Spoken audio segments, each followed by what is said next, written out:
मित्रों, संतों की अपनी ही मौज होती है। एक संत अपने शिष्य के साथ किसी अजनबी नगर में पहुंचे। रात हो चुकी थी और वे दोनों सिर छुपाने के लिए किसी आश्रय की तलाश में थे। उन्होंने एक घर का दरवाजा खटखटाया।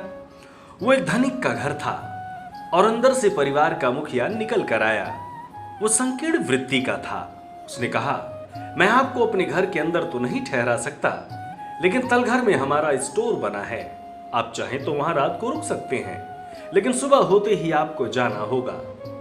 वो संत अपने शिष्य के साथ तलघर में ठहर गया। वहां के कठोर फर्श पर वे सोने की तैयारी कर ही रहे थे कि तभी संत को दीवार में एक दरार नजर आई। संत उस दरार के पास पहुंचे और कुछ सोचकर उसे भरने में जुट गए। शिष्य के कारण पूछने पर संत ने कहा, चीजें हमेशा वैसी नहीं होती जैसी दिखती हैं। अगली रात वे दोनों एक गरीब किसान के घर आसरा मांगने पहुंचे। किसान और उसकी पत्नी ने प्रेम पूर्वक उनका स्वागत किया। उनके पास जो कुछ रूखा सूखा था वो उन्होंने उन दोनों के साथ बांट कर खाया और फिर उन्हें सोने के लिए अपना बिस्तर दे दिया। किसान और उसकी पत्नी नीचे फर्श पर सो गए।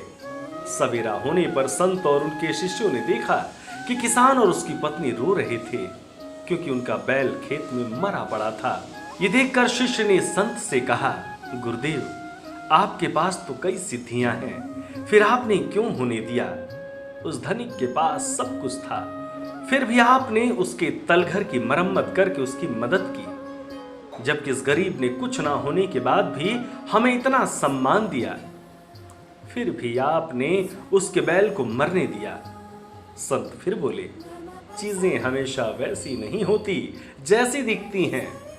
उन्होंने आगे कहा, उस धनिक के तलघर में दरार से मैंने ये देखा कि दीवार के पीछे स्वर्ण का भंडार था। चूंकि उस घर का मालिक बेहद लोभी और कृपण था, इसलिए मैंने उस दरार को बंद कर दिया ताकि स्वर्ण भंडार उसके हाथ ना लगे। इस किसान के घर में हम इसके बिस्तर पर सोए थे। रात्रि में इस किसान की पत्नी की मौत लिखी थी और जब यमदूत उसके प्राण हरने आए तो मैंने रोक दिया। चूंकि वे खाली हाथ नहीं जा सकते थे, इसलिए मैंने उनसे किसान के बैल के प्राण ले जाने के लिए कहा। यह सुनकर शिष्य संत के समक्ष नतमस्तक हो गया।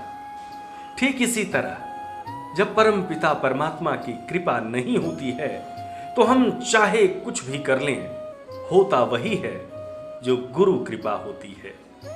ओम श्री गुरुवे नमः। सब्सक्राइब करें टोटल भक्ति को। अब हमारे वीडियोस को सबसे पहले देखने के लिए बेल आइकन को दबाना ना भूलें।